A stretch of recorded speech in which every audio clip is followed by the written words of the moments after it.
4 দিনের সরকারি সফরে যুক্তরাজ্যের পথে অন্তর্বর্তী সরকারের প্রধান উপদেষ্টা অধ্যাপক ডক্টর মোহাম্মদ ইউনূস। সফরকালে 13 জুন তার সঙ্গে লন্ডনে সৌজন্য সাক্ষাৎ করবেন বিএনপির ভারপ্রাপ্ত চেয়ারম্যান তারেক রহমান। আরও জানাচ্ছেন এনআই নাহিদ। 4 দিনের সরকারি সফরে সোমবার যুক্তরাজ্যের উদ্দেশ্যে দেশ ছেড়েছেন অন্তর্বর্তী সরকারের প্রধান উপদেষ্টা ডক্টর মোহাম্মদ ইউনূস।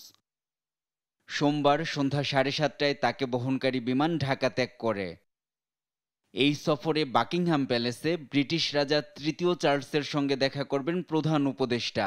এ সময় তিনি রাজা চার্লসের হাত থেকে গ্রহণ করবেন কিংস চার্লস হারমোনি অ্যাওয়ার্ড।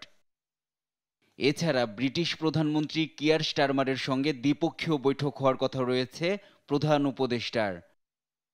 এদিকে বিএনপির স্থায়ী কমিটির সভায় সিদ্ধান্ত নেওয়া হয়েছে প্রধান উপদেষ্টার সঙ্গে লন্ডনে সৌজন্য সাক্ষাৎ করবেন বিএনপির ভারপ্রাপ্ত চেয়ারম্যান তারেক রহমান। আগামী 14 জুন দেশে ফেরার কথা রয়েছে প্রধান উপদেষ্টার। এনআই নাহিদ, দেশ টিভি, ঢাকা।